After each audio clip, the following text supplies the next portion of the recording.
Assalamualaikum warahmatullahi wabarakatuh. Oke, bertemu lagi kita di Desain Listrik Industri pertemuan berikutnya.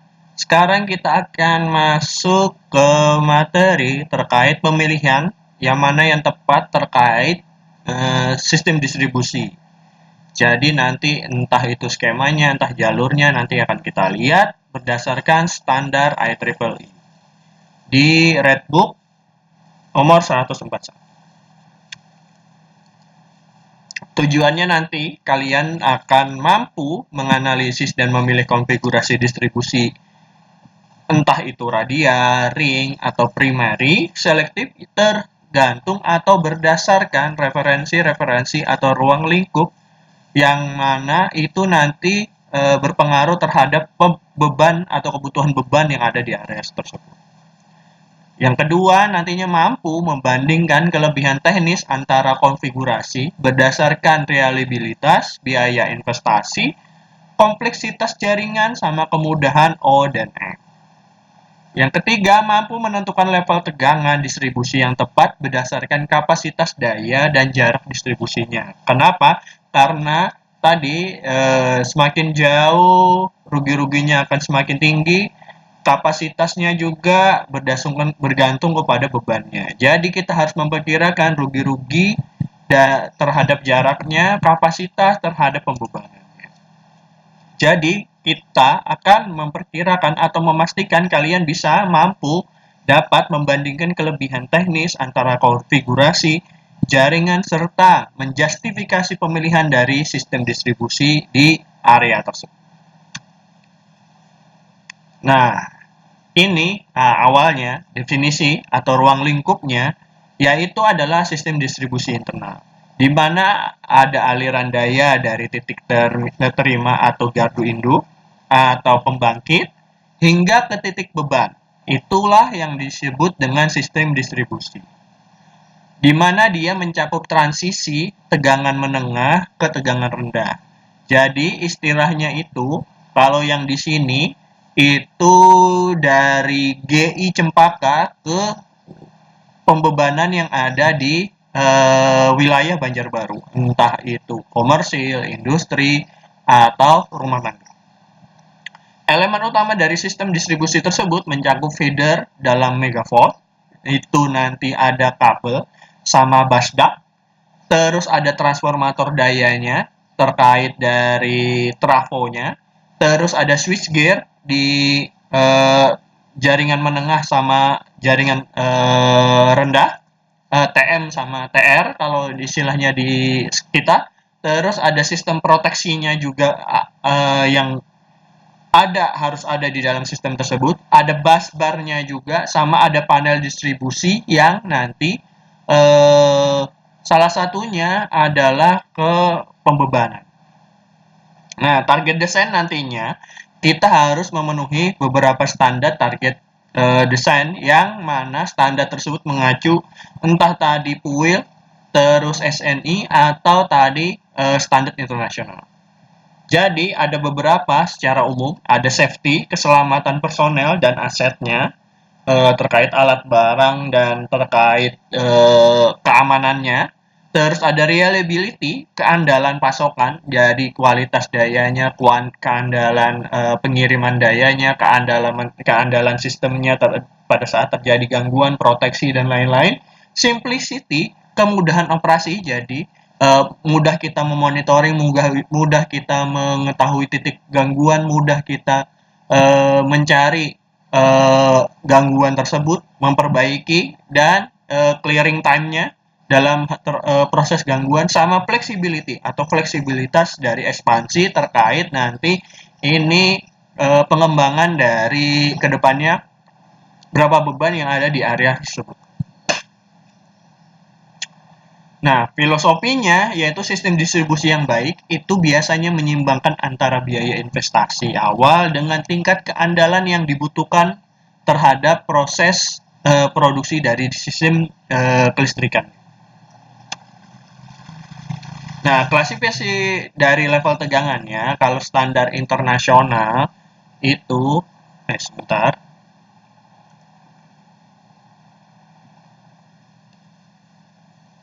Itu standar internasional itu kalau low voltage itu adalah di bawah atau sama dengan 1 kilovolt atau 1000 volt. Kalau medium voltage-nya itu 1 sampai 69 kilowatt atau 1000 volt sampai 69.000 volt. Kalau high voltage-nya ini LV tadi, MV, ini HV.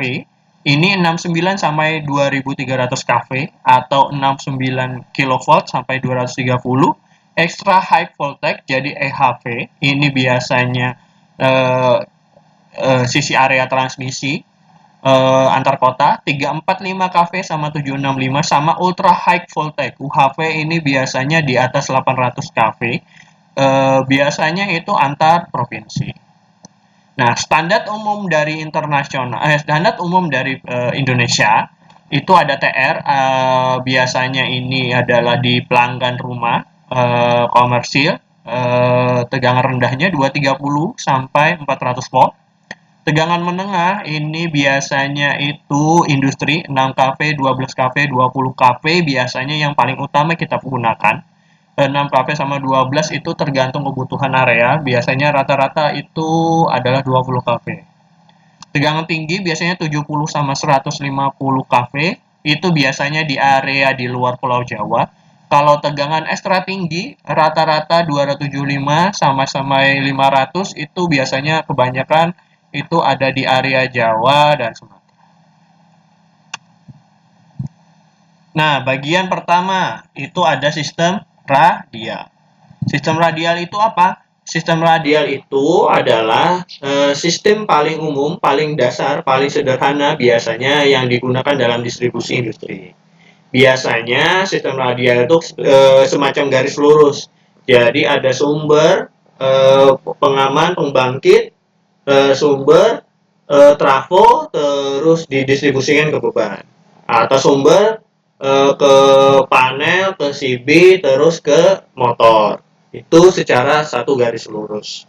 Biasanya dia mengalirkan daya dari sumber tunggal ke beban melalui jalur radial tanpa loop. Loop itu pengembalian atau looping kembali ke sumber. Jadi dari sumber ada CB-nya, pemutusnya, ada trafo step down-nya untuk bisa mendistribusikan ke low voltage-nya. Entah itu nanti industri,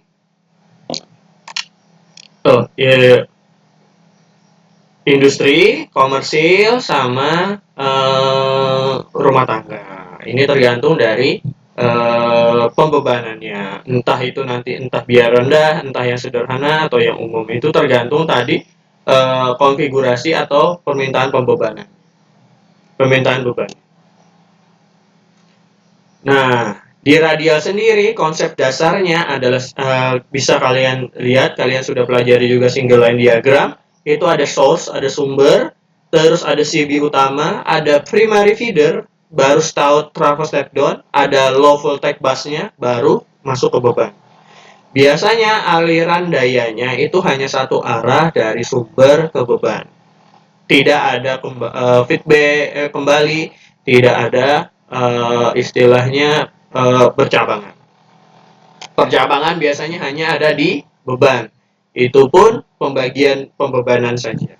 Biasanya hanya satu garis lurus. Biasanya di sini kriterianya atau ciri-cirinya yaitu adalah satu jalur pasokan di mana setiap beban disuplai oleh satu feeder radial. Tidak ada jalur alternatif loop atau sumber cadangan otomatis dalam konfigurasi dasarnya. Jadi istilahnya di sini nanti dijelaskan. Biasanya dia ada satu sumber. Kalau ada gangguan di salah satu sumbernya, nanti ya berarti tidak bisa dialiri oleh sumber lain karena hanya sistemnya radial. Nah, juga proteksinya. Biasanya itu koordinasi proteksi lebih mudah karena arus gangguan selalu mengalir dari sumber ke beban. Jadi karena hanya satu, biasanya misalnya petir ada di sini, maka nanti CB-nya akan memutus biar tidak ke sumber. Trafo juga akan memutus, di trafo juga ada fuse-nya biar tidak ke beban. Atau misalnya di trafonya bermasalah atau di jaringan trafonya bermasalah, berarti nanti di trafonya akan memutus biar tidak ke sumber dan ke beban gangguan tersebut. Nah, ini juga tadi yang dijelaskan bahwa single point failure, single point gangguan, single point fault, di mana kegagalan pada komponen hulu atau CB utama atau feeder atau trafo menyebabkan pemadaman total pada semua beban di hilir yang satu jalur ini. Jadi sama halnya misalnya sedotan. Sedotan kalau kalian potong sedotannya itu kalian tidak akan bisa istilahnya menyedot air lagi. Terputus di situ. Untuk bisa eh, minum lagi biasanya disambung atau diperbaiki atau dilem, dilakban. Itu sama halnya dengan sistem radial. Ada juga sistem radial yang expanded radial atau expanded radial diagram. Ada main source, main CB, dan primary distribusi bus. Jadi ada di sini tapi di distribusi busnya ada di trafo substation 1 beban, substation 2 beban, substation 3 beban. Biasanya ini distribusi ke beban tegangan menengah terhadap pusat beban load center. Misalnya ini dari GI Cempaka sederhananya. Misalnya aja ya. Terus ini yang di arah Ulin, ini arah Trikora, ini arah Banjarbaru. Jadi ada bus sendiri, tapi kalau gangguannya ada di Banjarbaru misalnya, ini nanti CB yang ini yang putus. CB yang lain masih bisa dialiri. Tetapi karena tadi sumbernya misalnya ini adalah 30 kP, ini 10 10 10, pas pada saat ini putus, berarti nanti distribusinya akan entah nanti di sini bisa jadi 20 10 atau 15 15. Makanya nanti kalau misalnya ada gangguan dan peralihan beban juga disiasati, diatur agar pembebanan di area lain tidak overload. Istilahnya kalau di sini, kalau di sistem jaringan itu pada saat terjadi gangguan di satu jaringan, maka jaringan lain akan mengalami kelebihan beban atau voltage swell. Jadi terjadinya penambahan tegangan akibat di jalur lain terkena gangguan. Bedanya adalah kalau yang di sini adalah kalau misalnya gangguannya di sini hanya sementara biasanya voltage sek, kalau yang di sini nanti jadi voltage swell. Biasanya voltage swell itu harus diamankan, diambil dayanya. Jadi pada saat waktu sesaat saja, istilahnya kalau swell itu pada waktu sesaat, itu nanti harus diamankan.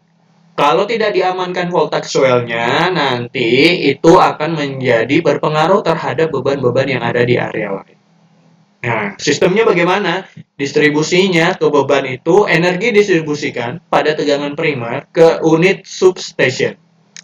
Tiap substation yang diletakkan sedekat mungkin dengan pusat beban. Makanya tadi kalau ini tadi GI Cempaka misalkan, ini dikirim misalnya ke lebih dekat lagi deh. Ini ke Trikora, terus ini ke Gubernur, ini ya Trikora, ini Gubernur, ini nanti Bundaran Banjarbaru misalnya. Ini adalah main substation ke pusat-pusat beban. Efisiensi dan regulasi biasanya di dalam hal radian expanded ini adalah mengurangi panjang kabel tegangan rendahnya. Kenapa? Karena tadi substationnya masuk langsung ke pusat-pusat beban, terbagi langsung ke pusat beban, sehingga menekan rugi daya, losses atau tadi adalah susut, dan memperbaiki voltage regulationnya, regulasi hasilnya agar bisa tadi tegangannya kembali istilahnya dalam kondisi normal dan optimal atau keandalannya dalam posisi yang bagus. Masuk juga ke fleksibilitas di mana memungkinkan penambahan feeder baru dari bus utama tanpa mengganggu bus yang sudah ada. Cocok untuk pabrik yang berkembang.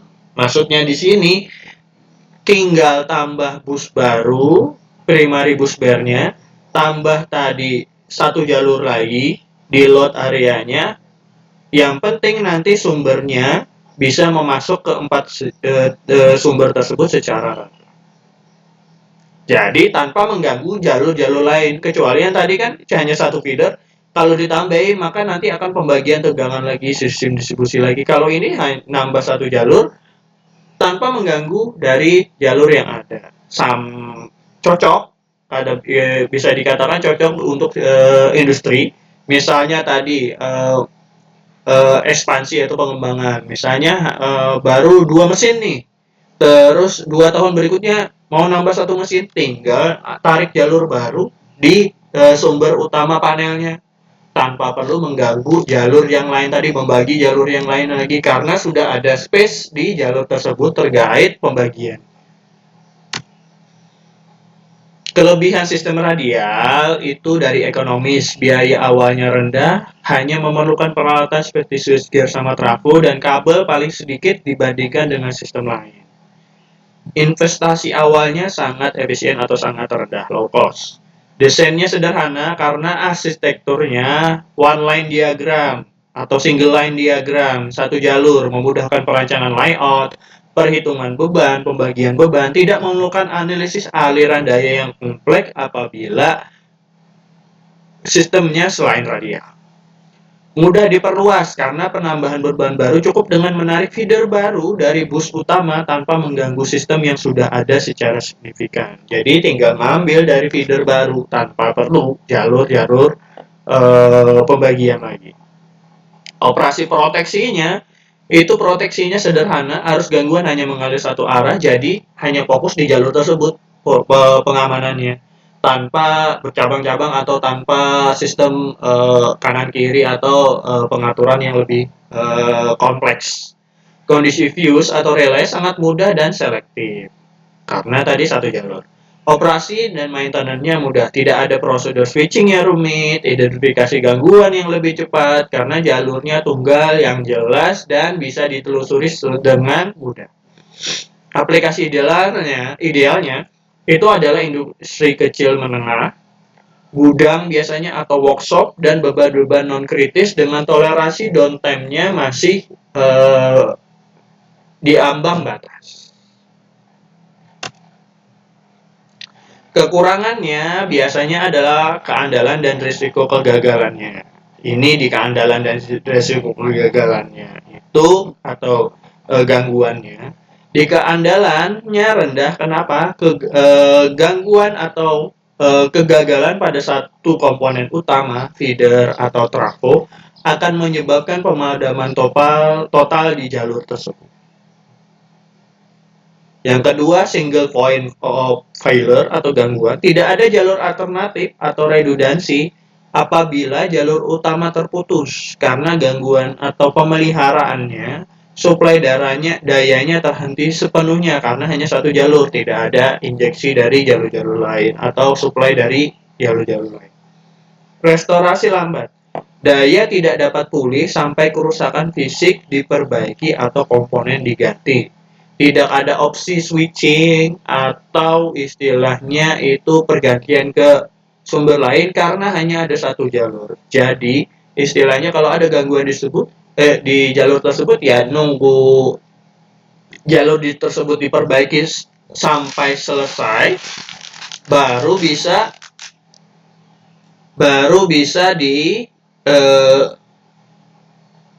bisa menyala kembali istilahnya listriknya, baru bisa beroperasi kembali.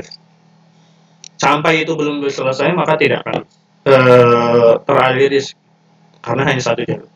Isu operasional dan teknis, kekurangannya biasanya fault rate drop-nya, jatuh tegangannya signifikan.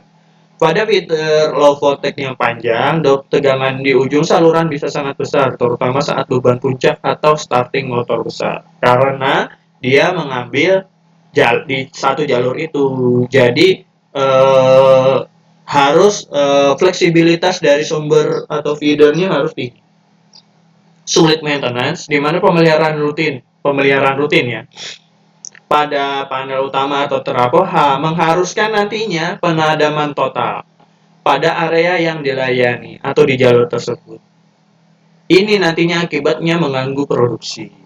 Mitigasinya, biasanya sistem ini sebaiknya dihindari untuk beban-beban kritis yang memerlukan listrik yang selalu standby. Sepertinya data center itu kan butuh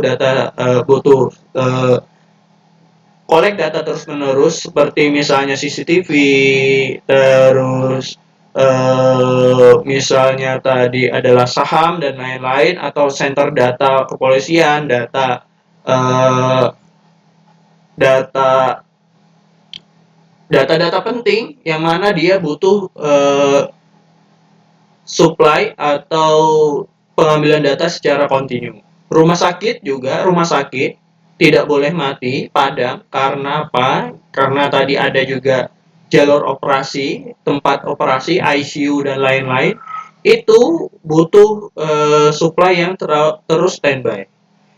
Yang mana nantinya apabila kalau sistem rasial digunakan, itu akan mengakibatkan rumah sakit tersebut harus punya cadangan sendiri seperti genset dan lain-lain, yang mana juga butuh waktu seminimal-minimalnya sampai dengan genset atau kapasitas genset atau kapasitas sumber lain dari rumah sakit tersebut menopangnya seberapa lama. Itu waktu deadline untuk gangguan pemeliharaan dalam menyalakan kembali sistem kelistrikan di jalur tersebut. Makanya ya tidak disarankan untuk rumah sakit dan center sama proses kimia berbahaya yang butuh pemantauan rutin. Studi kasusnya, ini ada studi kasus untuk aplikasi sistem radial. Ini konteksnya adalah proyek industri manufakturing. Lokasinya misalnya ini Dami ya, kawasan industri Cikarang, Jawa Barat. Jenis pabriknya misalnya pabrik kemasan atau gudang logistik. Karakteristiknya beroperasi 2 shift, beban non-kritis dominan adalah motor, conveyor, pencahayaan, sama AC. Spesifikasi sistemnya, total bebannya adalah 1,2 MVA, puncak demandnya. Suplai utamanya adalah 1 feeder 20 kV, trafo dayanya adalah 2 kali 1600 kVA. Di step down 20 kV ke 400 volt. Konfigurasinya simple radial, single feeder, MV panel, trafo, dan low voltage main distribution. Nah, kenapa hal ini dari spesifikasi ini kenapa dipilih radial? Yang pertama, terkait CapEx minimal atau anggaran investasi awalnya yang terbatas sehingga menghindari biaya switchgear dan medium voltage yang kompleks. Nah, makanya ini diambil pemilihan radial, lebih low cost. Toleransi downtime-nya, proses produksi batch bukan selalu kontinu karena O2 shift tadi kan, sehingga pemadaman sesaat untuk maintenance atau perbaikan masih dapat ditoleransi untuk proyek ini atau industri ini. Layoutnya terpusat, di mana titik beban utamanya mesin produksi biasanya terkonsentrasi dekat dengan lokasi gardu trafo. Biasanya mesinnya itu dekat dengan gardu trafo. Manfaat hasilnya biasanya kita bisa mengurangi biaya kabel medium voltage dan panel di medium voltage hingga 30-40% dibandingkan sistem ring sama loop. Yang kedua, operasinya sederhana, waktu maintenance lokalnya tidak memerlukan keahlian terhadap pemindahan switchgear yang kompleks juga.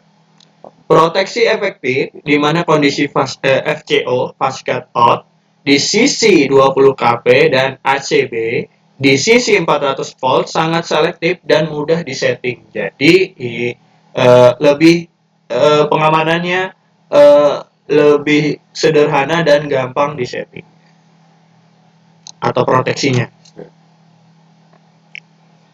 Nah, catatan proteksi untuk radial biasanya koordinasinya sederhana. FCO atau fast cut out ini biasanya, atau RMU ini biasanya di sisi medium voltage atau di sisi trafo, MCCB atau ACB di sisi low voltage di sisi panel distribusinya. Biasanya proteksinya berjenjang dari sistem TM ke TR untuk selektivitas pemutus gangguannya.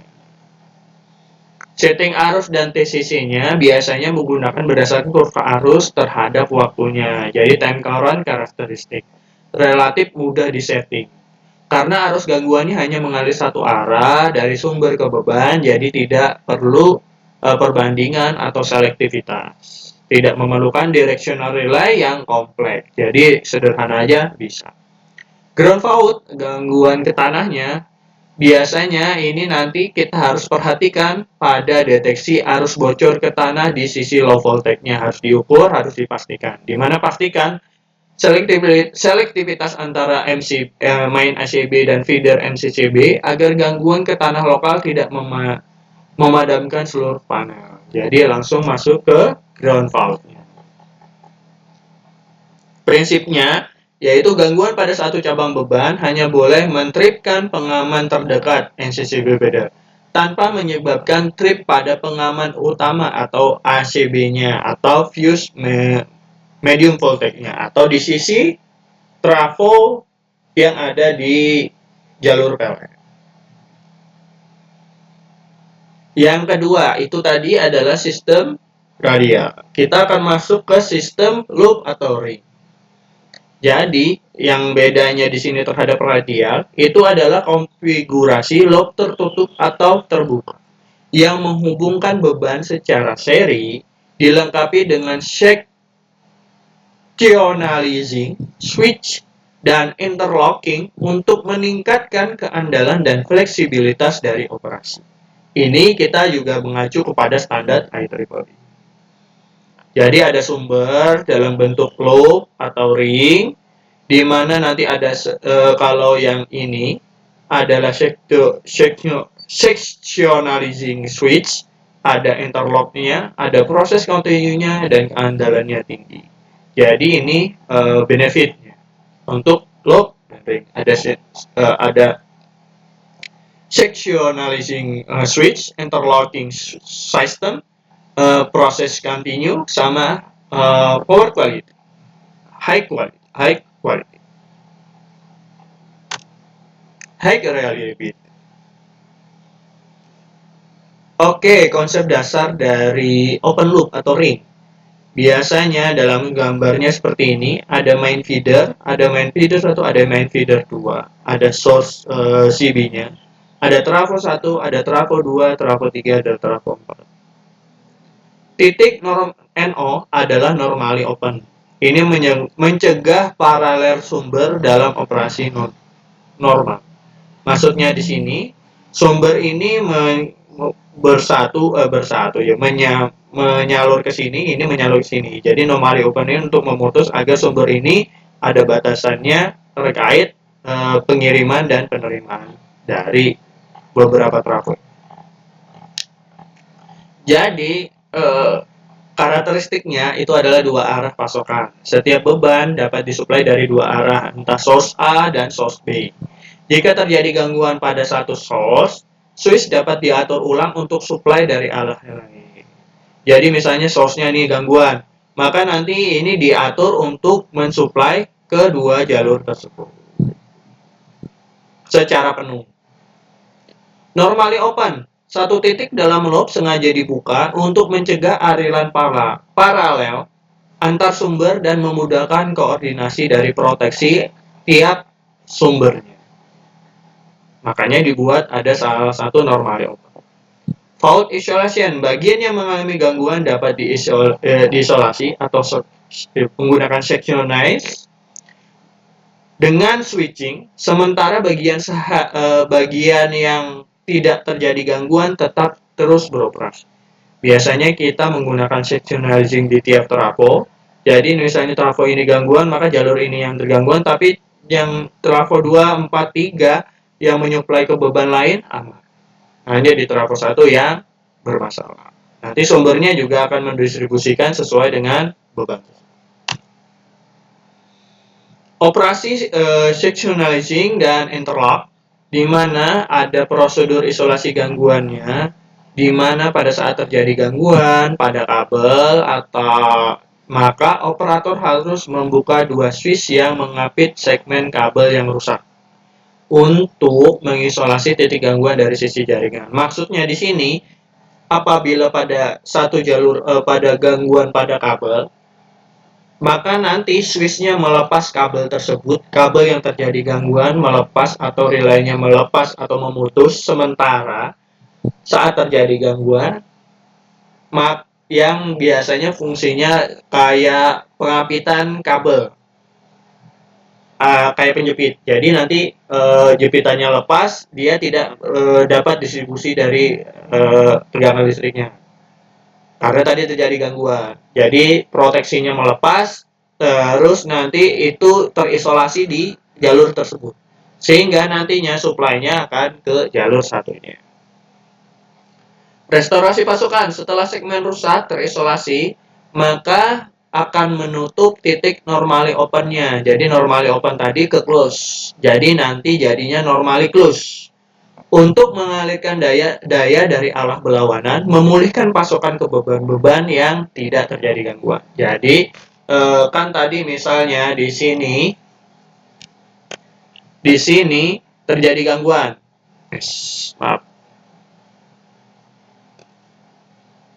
Di sini terjadi gangguan. Maka nanti source sama trafonya akan memutus menggunakan switch kabel tersebut. Jadi tidak bertegangan ini. Nanti supply-nya ini jadi normally close, dari awalnya normally open, baru sumbernya akan mendistribusikan ke sini dengan penambahan tadi sumber yang ada. Ini pengurangan. Sistem interlock kunci, di mana mencegah kesalahan operasi atau human error seperti menutup seluruh loop secara paralel, memastikan urutan open atau before close yang benar pada saat manuver switching dilakukan. Jadi ada sistem interlocknya. Jadi mencegah error yang terjadi di misalnya dia membuka tadi, terus dia mau menyambungkan lagi, itu switching terkait tadi normally open dan normally close-nya juga harus otomatis berubah. Jadi pas pada saat dia lupa terus dia menyambungkan, itu tidak akan terjadi karena ada interlock tadi. Jadi sebelum di normally open baru bisa disalurkan lagi. Itu ada sistem keamanannya atau proteksinya biar tidak tadi adanya paralel sumber yang sama. Peran RMU atau Ring Maintenance Unit, Ring Main Unit, di mana RMU atau loop switching pada pad node dari trafo berfungsi sebagai titik manuver utama untuk melakukan sectionalizing tanpa mematikan dari seluruh sistemnya. Jadi peran utamanya itu ada di trafo dalam bentuk Ring Maintenance Unit. Jadi ada salah satu komponen di trafo itu namanya adalah RMU. Itu adalah nanti sebagai manuver terkait sisi A dan sisi B yang atau sisi primer atau sekunder yang tadi mensupply. Jadi nanti ada pengaturannya sendiri. Penting diperhatikan bahwa prosedur dari sectionalizing yang salah dapat menyebabkan pemadaman lebih luas atau bahaya keselamatan pada jaringan beban. Interlock mekanis dan prosedur operasional yang standar SOP sangat krusial di sini. Makanya sistem interlock ini sangat krusial. Harus jadi jaga. Harus hati-hati. Nah, keuntungannya kalau switching loop dalam keandalan sama operasi sama fleksibilitas dan kualitas, di keandalan itu keandalannya lebih tinggi. Dia menyediakan jalur alternatif pasokan daya jika salah satu sisi loop terputus. Beban tetap dapat supply dari sisi lainnya setelah switching atau perubahan. Isolasi fault lokal, di mana gangguan pada satu segmen kabel atau trafo dapat diisolasi menggunakan sectionalizing tanpa memadamkan seluruh sistem dalam waktu yang lama. Restorasinya cepat, di mana pemulihan daya ke beban yang tanpa terjadi gangguan atau yang normal dapat dilakukan dengan manuver switching yang sederhana, open close switch, sebelum perbaikan fisik selesai. Jadi pemulihan bahayanya itu dengan manuver switching, open close loop, sebelum perbaikan fisiknya selesai. Ini bisa direstorasi. Jadi sebelum dibaiki sudah bisa didapatkan sumber tegangan cadangannya atau lain jalur. Dalam hal fleksibilitas, fleksibel ekspansi di mana penambahan beban atau unit substation dapat dilakukan sepanjang jalur loop dengan lebih mudah dibandingkan sistem radial murni. Jadi kita bisa mengekspansi di jalur loop tersebut, nambahin jalur loop, nambahin jalur loop tersebut, nambahin jalur loop trafo tersebut. Stabilitas tegangannya, di mana gangguan voltage dip atau voltage sag, ini bisa dibilang voltage dip atau voltage sag, akibat misalnya kalau voltage dip atau voltage sag itu adalah gangguan dalam waktu kurang dari 1 detik. Biasanya akibat starting motor besar atau fault di satu titik yang memiliki dampak yang lebih terlokalisir dan minimal pada beban lain dalam loopingnya. Biasanya entah itu kalau yang ini kan starting motor besar itu selama overshoot tingginya sama pada saat misalnya ada petir. Petir kan sementara tapi tegangan dan arusnya tinggi. Nah, di sini maintenance tanpa padam total, di mana keuntungannya itu juga memungkinkan pemeliharaan kabel, trafo, dengan mengalihkan aliran daya ke jalur yang lain sehingga downtime produksi dapat ditekan, sehingga perbaikan, maintenance, pemeliharaan, trafo, dan lain-lain bisa tanpa padam di jalur-jalur lain. Kekurangannya dari sistem ring ini atau loop ini, kompleksitas teknis dan operasional, juga biaya dan infrastruktur. Yang mana di kompleksitasnya ada proteksi lebihnya, di mana memerlukan relay arah, direksional, atau skema diferensial untuk membedakan lokasi gangguan. Kenapa relay arah? Tadi misalnya tadi dari sumber A, relay arahnya nanti pada saat tadi gangguan di trafo tersebut, ganti relay arahnya berubah menjadi dari sumber B. Jadi relay arahnya juga berpindah. Tergantung tadi terhadap sumbernya, supply-nya. Skema diferensial juga untuk membedakan lokasi gangguan di titik A, B, C, dan lain-lain. Di sumber A dan sumber B. Koordinasi proteksi lebih sulit dibandingkan radial sederhana tadi. Prosedur switching yang rumit, di mana isolasi gangguan memerlukan switching sequence. Ini istilahnya skemanya atau metodenya. Yang ketat, buka tutup tertentu untuk menghindari kesalahan operasi dari kedua sumber tersebut. Resiko human error, jika interlock tidak dipatuhi atau prosedur dilanggar, bisa terjadi pemadaman luas atau bahaya keselamatan karena close loop ke gangguan. Jadi istilahnya itu pada saat dia seharusnya normally open jadi normally close, dia interkoneksi. Yang pertama adalah kelebihan beban, terus beban di area tersebut berlebih, terus yang harusnya dikirim adalah 220 per 380, malah yang dikirim marah 2 kali lipatnya karena ada double sumber, mengakibatkan alat-alat yang ada di beban-beban alat-alat peralatan yang ada di beban tersebut menerima 2 kali lipat, dan kita tahu sendiri standarnya alat kita adalah 220. Kalau dikasih yang 2 kali lipat rusak, meledak, konslet, dan lain-lain. Biasanya ini harus sesuai, makanya SOP K3 yang kalian pelajari ini harus juga tidak boleh dilanggar, harus sesuai prosedur, sesuai aturan. Karena apa? Ini bahayanya bukan hanya nanti untuk diri kalian, tapi untuk orang banyak.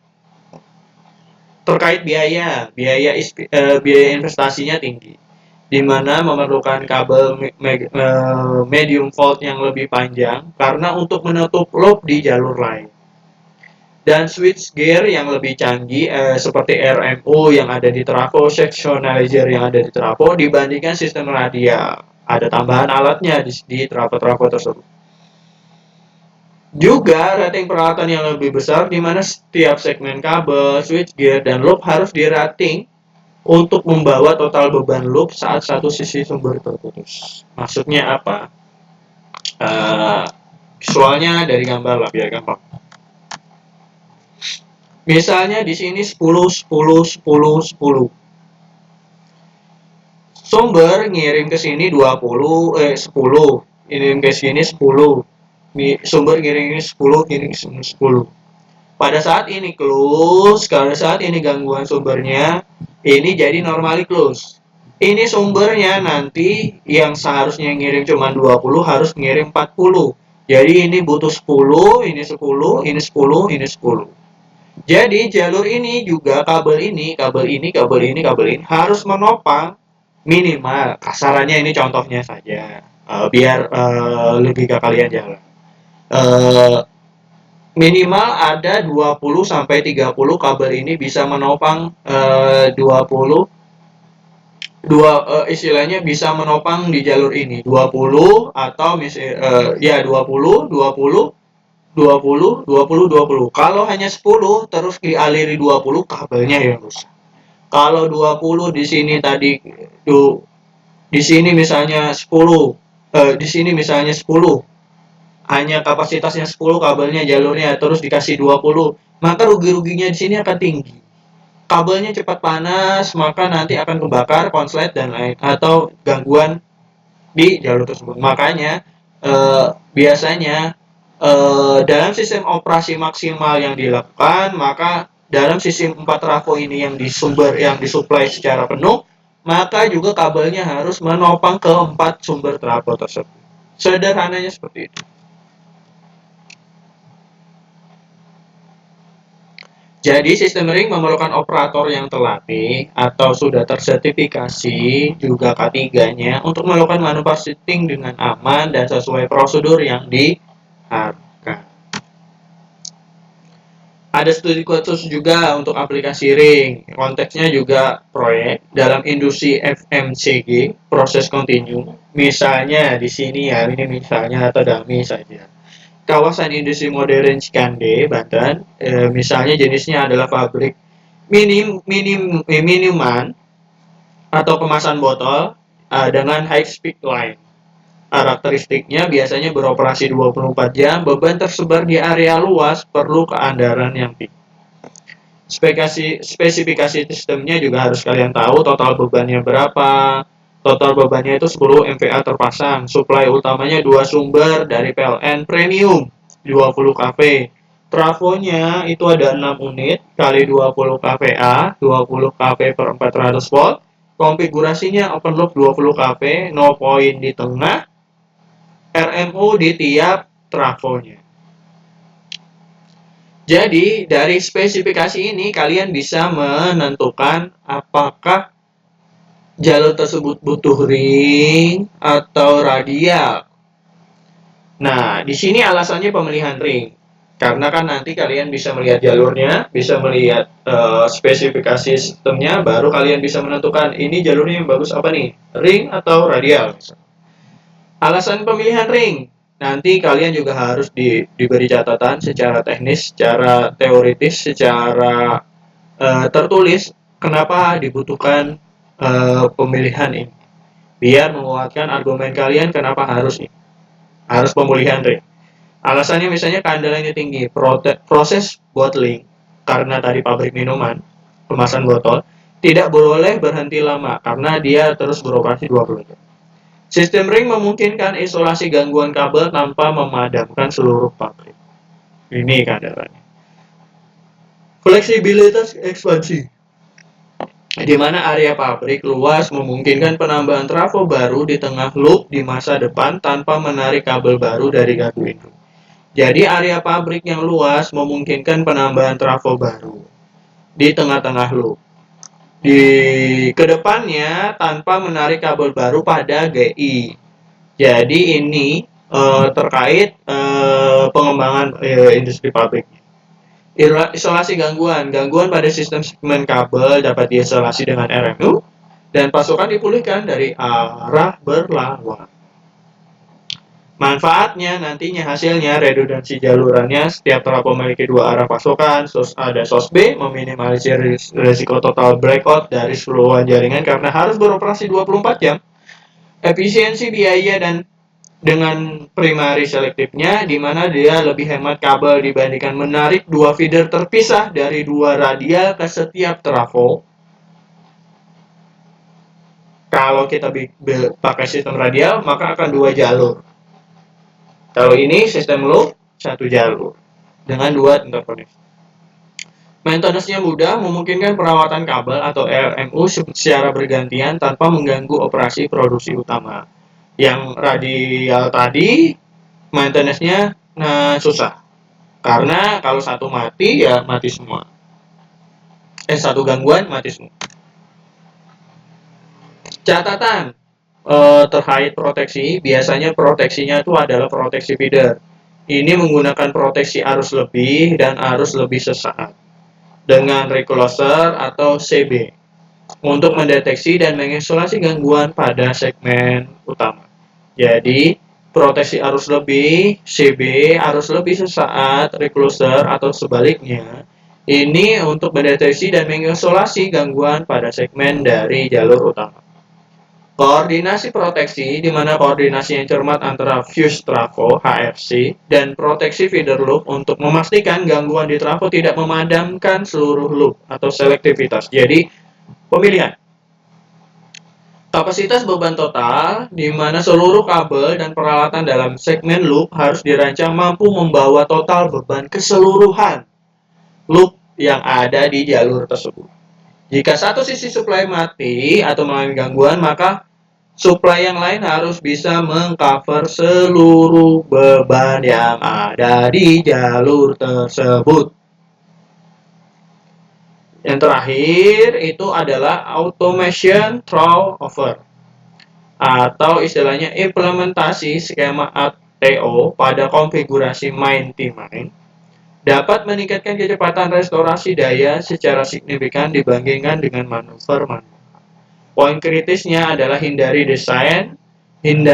kesalahan umum, jangan mendesain kabel loop hanya karena beban setengah loop atau normal open. Istilahnya tadi harus dihitung totalnya, jangan satu jalur sendiri. Itu yang harus kalian cermati. Oke ya, kelihatan bedanya ya dari radial dan ring. Sekarang kita masuk ke jalur lain atau skema lain. Adalah yaitu primary selective. Konsep dan diagramnya adalah dua source single line diagram, ada feeder A dan feeder B, ada unit substationnya, ada beban kritisnya. Ini adalah ada primary selektifnya, ini adalah dua jalur dengan dua sumber dengan satu beban. Ini berarti kalau di sini normally close dan normally open, maka nanti di sumber feeder A yang mensuplai ke beban. Pada saat di gangguan di sumber feeder A bisa di normally close dan normally open, dan ini normally close dapat sumber di beban beban 2. Ini dalam sistem interlock. Konsepnya apa? Yaitu adalah dual incoming source, di mana setiap trafo memiliki akses ke dua sumber daya yang independen antara feeder A dan feeder B. Ini memberikan redundansi penuh jika salah satu feeder terjadi gangguan. Biasanya jarang ada kedua feeder terjadi gangguan bersamaan, biasanya hanya ada salah satu. Nah, klausulnya switch A dan switch B tidak boleh tertutup bersamaan atau break before make. Jadi harus ada pergantian. Kalau yang ini on, ini off, ini off, ini on. Harus berlawanan antara feeder A dan feeder B. Kalau berhubungan, bergabung, maka bebannya akan berdampak terhadap beban. Interlock system, sistem interlock mekanik atau elektrik memastikan hanya ada satu sumber yang terhubung ke beban pada satu waktu, mencegah paralel. Kalau paralel, sumber yang tidak sinkron. Jadi kalau paralel, sinkron, bermasalah sudah. Maka itu harus ada interlock system. Transfer capability, di mana pemindahan beban dapat dilakukan secara manual atau otomatis saat terjadi gangguan dan meningkatkan keandalan. Targetnya adalah N-1. Jadi pemindahan beban otomatis ini adalah ATS, entah itu otomatis atau manual, saat adanya gangguan dan keandalannya jadi tinggi. Nah, sistemnya atau skemanya adalah main interlock.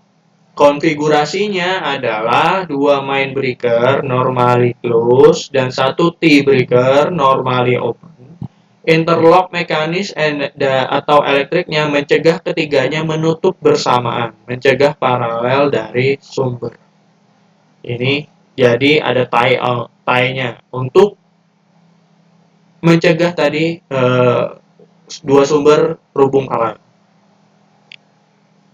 Proses automatic throw-over-nya atau ATO-nya, saat source A hilang tegangan under voltage, maka main A trip atau open. Dan cek tegangan source B, T break closer, jadi ada close.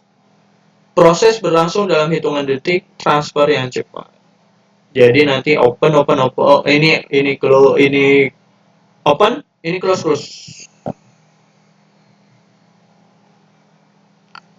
Switching di level trafo. Pada sisi primer trafo di unit substation digunakan selector switch. 3 posisi, line A, off, dan line B. Atau VFI. Internal pada pad mode transformer untuk perpindahan sumber yang aman. Biasanya ini perpindahannya ada di level trafonya. Keuntungannya meminimalkan downtime dalam dari jam ke detik, menghilangkan ketergantungan pada interferensi manual operator saat sistem beroperasi. Kelebihannya dari primary selektif itu adalah keandalan dan performa. Di keandalannya itu, sistem dirancang agar tetap beroperasi penuh meskipun salah satu komponen utama dari sumber atau feeder mengalami kegagalan. Jadi standar yang paling bagus untuk fasilitas yang kritis. Pasokan alternatif mandiri, maka setiap beban trafo atau substation memiliki akses langsung ke dua sumber independen. Tidak tergantung pada jaringan sumber yang normal lain seperti pada sistem ring. Jadi tidak bergantung pada dua sumber tersebut. Jadi istilahnya di sini sumbernya tidak menyesuaikan karena dia sudah disuplai sesuai dengan kapasitas dan kebutuhannya. Tidak perlu menyesuaikan. Maintenance tanpa downtime, di mana memungkinkan pemeliharaan terjadwal pada salah satu feeder atau switchgear utama tanpa perlu memadamkan beban di sisi kiri. Ini untuk keandalannya. Untuk performanya, biasanya restorasinya sangat cepat dengan ATS.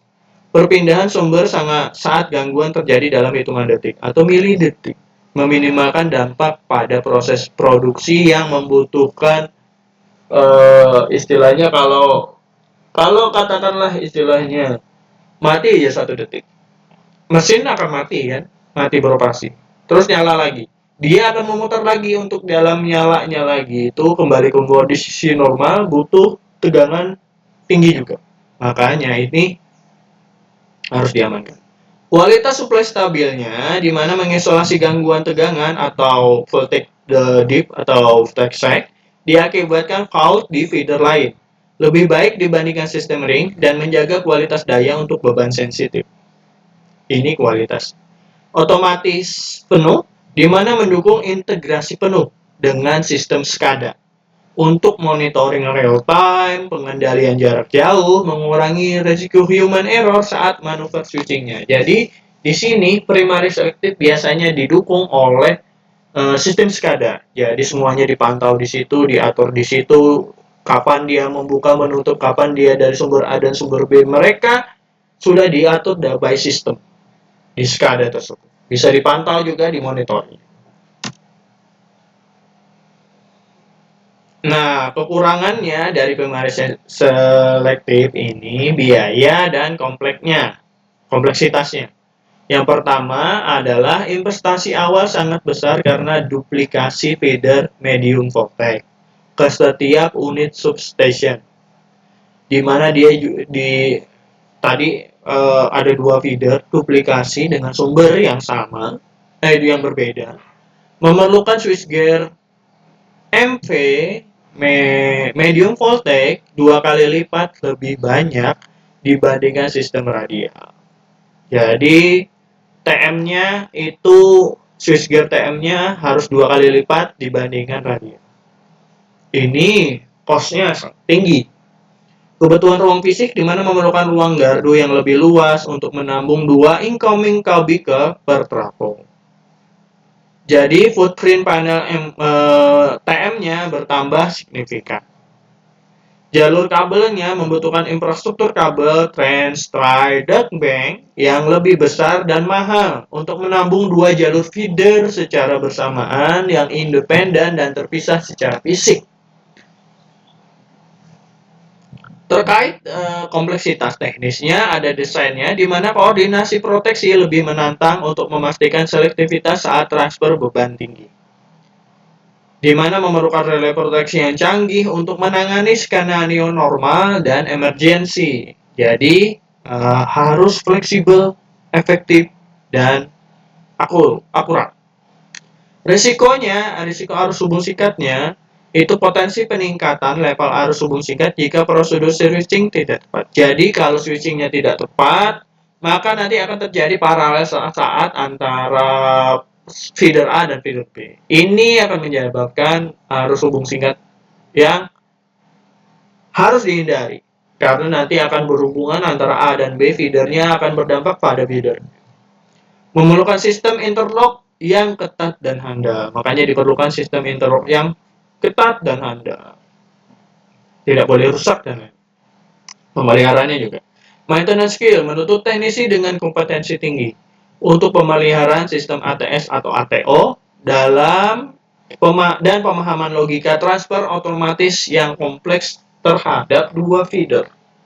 Karena tadi kita mengamankan juga untuk feedernya. Walaupun sumber bebannya harus dijaga suplainya terus.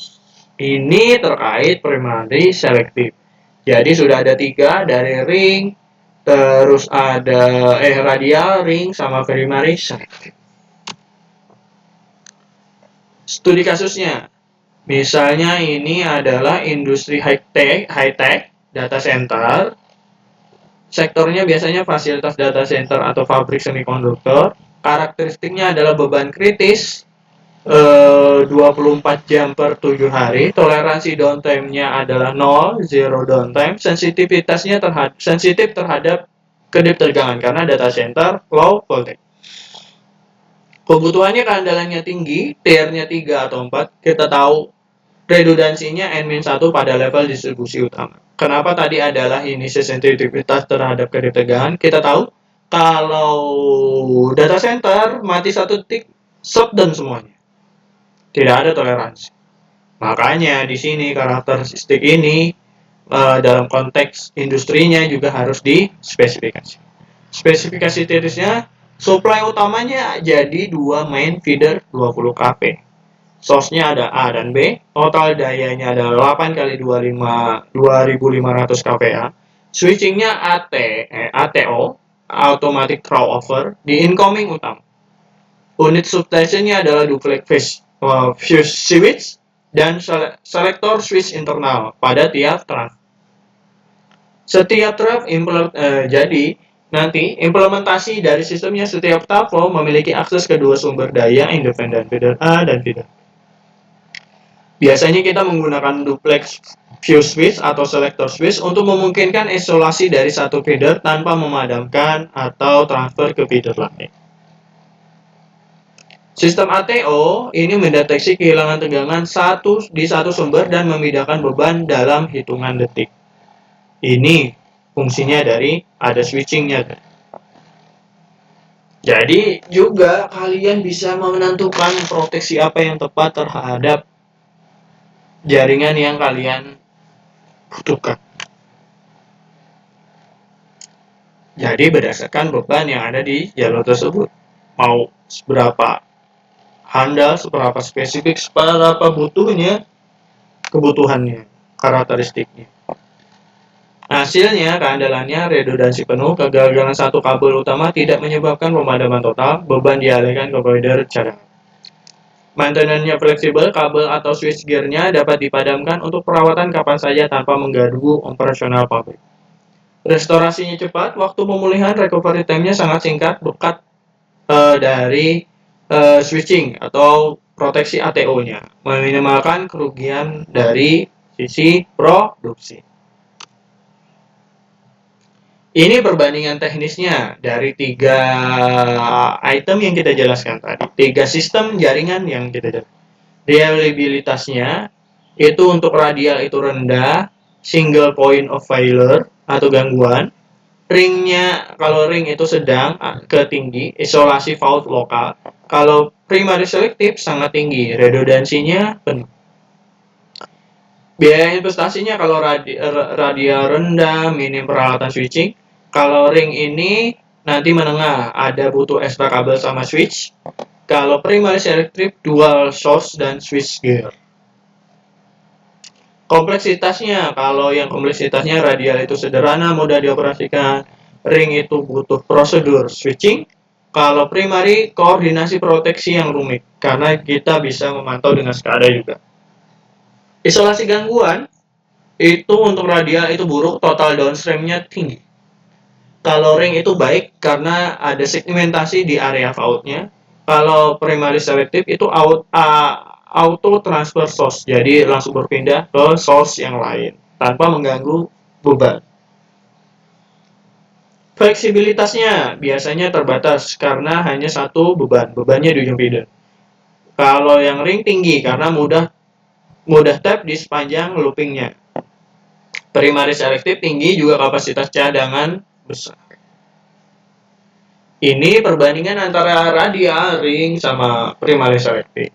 Jadi kalian bisa memastikan nanti misalnya kalian dapat kerjaan di industri, dapat kerjaan di bidang-bidang perencanaan dan lain-lain, kalian bisa merencanakan jaringan kalian mau radial, ring, atau primary selective.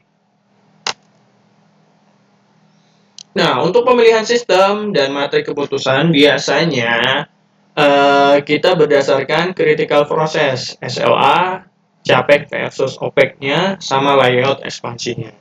Untuk radial system, kritikalnya itu non-kritis, biasanya untuk beban umum. Downtime-nya, gangguannya, perbaikannya sekitar 2-4 jam. Perbaikan manualnya 2-4 jam. CAPEK-nya adalah low CAPEK sama low OPEC. Bebannya biasanya beban terpusat, ekspansinya juga terbatas, karena satu jalur radial. Kalau ring, critical prosesnya menengah, downtime-nya hanya sekitar 15-30 menit, switching manual. Capek OPEC-nya dalam kondisi medium, layout-nya bebannya tersebar, jadi ekspansinya fleksibel. Kalau primary sangat kritis karena butuh data center atau rumah sakit. Downtime-nya adalah kurang dari 10 detik dalam bentuk auto transfer ATS. CAPEK-nya adalah high dan medium. CAPEK-nya high, OPEC-nya medium. Layout-nya beban padat, butuh space besar. Dalam hal kelistrikan atau standarnya, itu ada SAIFI dalam frekuensi index. SAIFI itu apa? System Average Interruption Frequency. Rata-rata frekuensi pemadaman per pelanggan dalam setahun ini mengukur seberapa sering sistem itu gagal atau gangguan atau terjadi permasalahan. Ini terkait rata-rata dari sistem yang harus kita pilih. SAIDI, duration ending-nya. Jadi nanti terhadap kalau yang SAIFI tadi rata-rata gangguan di feeder tersebut, di sumber tersebut, kita harus selektif ke mau sistem apa, radial, ring atau primary. Kalau banyak gangguannya, tergantung bebannya juga, maka nanti juga sistemnya juga akan mengikuti. Untuk SAIDI itu duration-nya, sistem average interruption duration index itu rata-rata durasi pemadaman per pelanggan mengukur seberapa lama waktu pemulihan atau restorasi. Jadi misalnya di area tersebut seberapa lama waktu perbaikan toleransi sebelum pelanggan itu komplain. Sederhananya seperti itu. Jadi kita juga harus mengacu kepada SAIFI dan SAIDI di area lapangan dan di area jalur sistem. Konsep N1 atau redundancy sistem di mana kemampuan sistem tetap beroperasi normal saat satu komponen utama mengalami kegagalan. Ini terkait dari sistem yang ada di jaringan distribusi. Untuk pemilihan level tegangan, biasanya standar tegangan itu ada IEEE sama ANSI, itu low voltage-nya adalah kurang dari 1000 volt. Medium voltage-nya adalah 1 sampai 69 kV. High voltage-nya adalah 69 sampai 230 kV. Kalau standar Indonesia itu adalah TR adalah 230 per 400 volt, TM 200 kP utamanya, 20 kP utamanya, alternatif TM-nya 6 kP sampai 12 kP. Catatan, tegangan 20 kP adalah standar distribusi primer paling rendah pada sistem distribusi di Indonesia. Kriteria kapasitas atau rule thumb-nya, panduan umum pemilihan tegangan berdasarkan total beban terpasang. Biasanya kalau kurang dari 1 MPa itu low voltage 380 per 480. Kalau 1 sampai 5 MPa itu medium voltage 6 sampai 15 kP. Kalau 5 sampai 20 MPa itu tetap masuk di medium voltage 20 sampai 35 kV. Kalau lebih dari 20 MPa itu nantinya ada high voltage substation lebih dari 35. Pertimbangan lain, jarak feeder 500 sampai 800 jaraknya, panjangnya itu juga akan berpengaruh terhadap voltage drop, arus dan frekuensi yang sesuai. Jadi ini yang harus diperhatikan.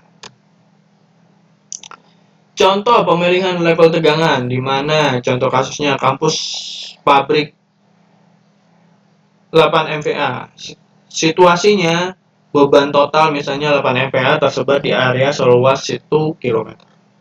Solusi desainnya sistem dipilih sistem 20 kV ring dengan beberapa unit substation 2 sampai 2,5 MVA yang terdistribusi dekat pusat beban.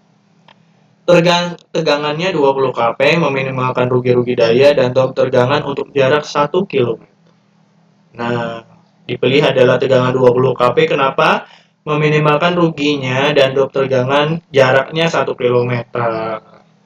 Konfigurasi ring kenapa dipilih? Karena memiliki keandalan suplai untuk beban yang cukup besar. Tadi bebannya adalah 8 MPa. Jadi di sini juga kriteria kapasitas bebannya.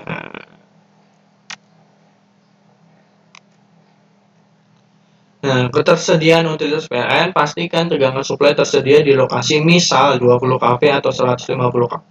Kapasitas short circuit yang diizinkan. Izin paralel sumber biasanya koordinasikan dengan penyedia utilitas atau PLN yang mengendai kemungkinan operasi paralel sumber jika menggunakan sistem dengan multiple feeder. Ketersediaan peralatan di mana sesuaikan pemilihan tegangan dengan standar peralatan switchgear trafo, kabel yang tersedia di pasar lokal, misalnya peralatan 20 kV umum di Indonesia. Untuk ruangnya, pertimbangan kebutuhan ruang untuk switchgear dari TM-nya dan clearance isolasi dari gangguan.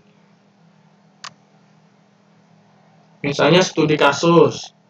Ini ada dummy ya, profil proyek dari industri FMCG, dari Foods and Beverage. Lokasinya kawasan industri modern Cikade. Total bebannya 10 megawatt, power faktornya 0,9. Proses dari industrinya adalah filling sama packaging.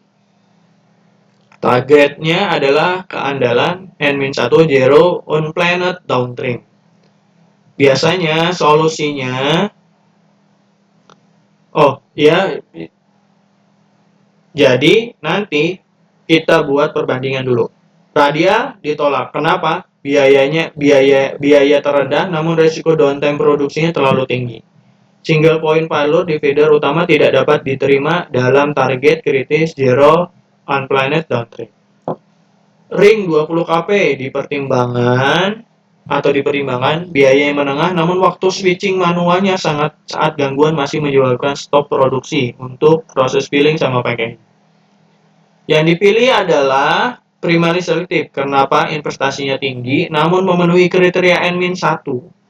Redundansi penuh pada level medium voltage feeder. Jadi ini proses perbandingan opsi pemilihannya. Kenapa tidak dipilih Radia? Ring bisa dipilih, tapi ada stop produksi pada saat gangguan karena perpindahan. Ada yang paling sesuai, paling mendekati, paling opsional pemilihan adalah primary selective. Solusinya adalah nanti primary selective 20 kV, konfigurasinya 2 main incoming plus ATO, trafo distribusinya 6 unit kali 25 MVA selector switch dan FPI internal, proteksinya different relay sama overcurrent conditional. Hasil implementasinya respon gangguan, restorasi otomatis, kurang dari 5 detik saat terjadi trip pada salah satu feeder utama 20. Isolasi fault gangguannya pada satu titik. Isolasi faultnya, gangguan pada satu trafo hanya melokalisir pemadaman pada beban terkait, tidak memadamkan sisi lain. Dampaknya, meskipun capek naik 2,5% dibandingkan off-sharing, potensi kerugian produksi akibat downtime-nya bisa 2 miliar per jam. Ini bisa berhasil dimitigasi sepenuhnya kalau menggunakan primary selective. Oke, ini ada latihan soal untuk kalian. Kenapa nanti dikerjakan dan dikumpulkan juga pada saat UAS. Yang pertama itu adalah plan manajemen ringan, sebuah pabrik perakitan elektronik dengan beban total 1,2 MVA, memiliki feeder low voltage pendek kurang dari 100, manajemennya menetapkan toleransi downtime-nya hingga 2 jam per bulan untuk maintenance. Pilih konfigurasi distribusi yang paling tepat dan jelaskan alasannya. Hint-nya atau petunjuknya, pertimbangkan keseimbangan antara biaya investasi dan kebutuhan keandalan yang moderat. Yang kedua, kampus industri luas. Kawasan industri seluas 20 hektar dengan total beban 3 megawatt, tersebar di 5 grup dan berjarak 800 meter. Rencana ekspansi bebannya 50% dalam 5 tahun. Pilih antara sistem ring atau primary selective serta level tegangannya berapa. Petunjuknya, perhatikan drop tegangan akibat jarak dan fleksibilitas untuk penambahan beban di masa depan. Ini untuk manufacturing, industri, sama risiko operasional. Dalam sistem distribusi ring atau loop atau tertutup, apa risiko utama jika prosedur interlocking dilanggar saat manuver switching? Sebutkan 3 risiko teknis dan cara mitigasinya. Hint-nya, petunjuknya, pikirkan tentang arus hubung singkat, paralel sumber yang tidak sinkron, dan keselamatan operator. Ini nanti kalian kerjakan, kalian kumpulkan sesuai dengan jadwal dan waktunya di Simari, dan juga untuk ujian UTS kalian juga harus mengumpulkan berkas tertulisnya sebagai registrasi untuk UTS. Nah, Nanti best practice dan alur pemilihannya, alur desain sistem mesinnya, nanti dari kalian bisa mengacu pada profil beban, analisis kritikal, total, KVA, dan karakteristik beban. Baru ke layout dan jarak, di mana peta lokasi load center dan estimasi panjang kabel. Yang ketiga tegangan, pilih level tegangan low voltage atau medium voltage optimal. Yang keempat adalah konfigurasi, bandingkan radial versus ring dan versus primaris efektif. Itu nanti dibandingkan. Baru diproteksi. Proteksinya apa? Studinya ada short circuit, voltage drop, sama koordinasi. Nanti baru ini bisa menentukan proteksi. Terus ada evaluasi biaya, hitung LAB, CAPEX, dan LLCA OPEX. Jadi dari probable beban itu nanti kalian analisis total beban, KPA, karakteristik bebannya. Terus ada layout, single line diagram, dan jaraknya. Ini peta lokasi sama estimasi panjang kabelnya. Terus ada tegangannya, pilih tegangannya mana yang paling optimal, baru dikonfigurasi, bandingkan radial, ring, atau primaris. Baru setelah dipilih, baru proteksinya mengikuti konfigurasi pemilihan tersebut. Baru dievaluasi biaya. Dokumentasi filosofi desainnya mengacu pada IEEE standar 141. Dokumentasi dasar pemilihan sistem yang mengutamakan keselamatan, keandalan, dan kesederhanaan operasi. Pastikan semua keputusan desain tercatat untuk referensi masa depan. Jadi ada notes-nya, ada catatannya. Kenapa memilih, kenapa mengatur itu, kenapa didesain seperti itu.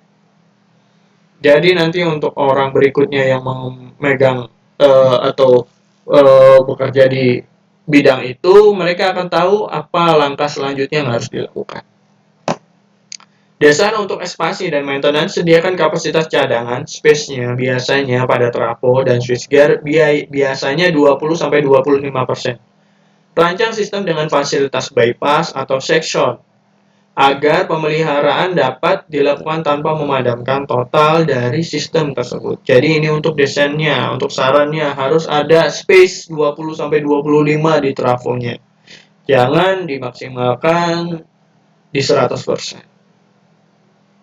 Oke, aman? Nah, ini untuk checklist desain sistem distribusi internal. Yang pertama itu adalah utilitas sumber daya, di mana jumlah sumber independen yang tersedia, entah itu PLN atau genset, izin paralel sumber, sinkronisasi dengan grid utama terkait perizinannya, kapasitas short circuit dari sisi supply-nya, sama kurva gangguan historis dan kualitas dayanya atau voltage stack-nya terhadap gangguan historisnya, tadi SAIV, frekuensi gangguan, operasi kontrol, di mana sistem interlock mekanis elektris untuk keamanan, logika ATS atau ATO, automatic transfer atau throw over, prosedur switching dan sectionizing yang jelas, kemudian isolasi untuk maintenance tanpa shutdown.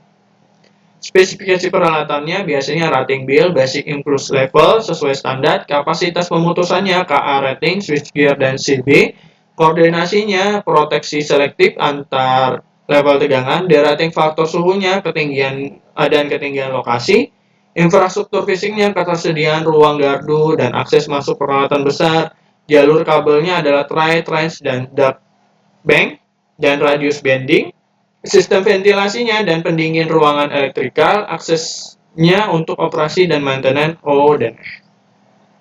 Ini untuk desain sistem distribusi internal. Kalau sudah diceklis semua, sudah sesuai semua, maka bisa dilanjutkan ke perakitan perancangan, implementasi. Nah, rencana kegiatan berikutnya, pertemuan berikutnya, nanti ada membuat diagram single line untuk sistem distribusi plan Anda, pilih radial dengan sesuai beserta justifikasi pemilihan tegangannya. Nanti juga ada simulator fault-nya, lakukan simulasi isolasi gangguan pada kongregasi loop menggunakan sopra tetap atau idik silent untuk memahami prosedur section. Bacaan wajibnya pelajari bab sistem distribusi, bab pemilihan tegangan untuk memperdalam pemahaman standar dan desain. Ini untuk kalian latihan di rumah agar kalian tahu bagaimana, kenapa, dan apa yang dilakukan, yang kenapa dipilih atau kenapa dilakukan hal tersebut. Kenapa pemilihan section, ring, radial, dan primaris. Kesimpulannya, Tidak ada solusi universal. Yang pertama, karena pemilihan sistem distribusi itu dari radial, ring, atau primary selective itu harus didasarkan pada keseimbangan antara risiko downtime, biaya investasi, dan kebutuhan operasional dari spesifikasinya, dari beban. Ada hierarki keandalannya, itu radial itu paling ekonomis dan sederhana, reliability-nya tapi rendah. Ring itu kompromi terbaik biaya dan keandalan. Kalau primary selective reliabilitasnya tinggi tapi biayanya tinggi juga. Pemilihan tegangan biasanya tegangan distribusi 20 kV versus 400 volt ditentukan oleh total kapasitas beban dan jarak distribusinya untuk meminimalkan rugi-rugi daya saluran dan voltage drop yang ada di saluran tersebut. Referensi utamanya adalah IEEE standar 141 strip 93. Ini untuk practical electrical power distribution for industrial plant. Juga ada ANSI IEEE C84.1 strip 2016, itu adalah standar American untuk electrical power system dan equipment voltage rating 60 Hz. Kalau di Indonesia ada SPLN, standar PLN, standar perusahaan listrik negara terkait tegangan menengah dan rendah. Bapak sarankan membaca bab 2 sistem planning dari IEEE Red Book untuk detail lebih lanjut mengenai prosedur perancangan. Oke, sampai di sini saja pembahasan hari ini. Kalau ada yang tanyakan, silakan ditanyakan. Bapak, terima kasih banyak atas waktu dan kesempatannya. Mohon maaf kalau ada salah kata, salah perbuatan. Assalamualaikum warahmatullahi wabarakatuh.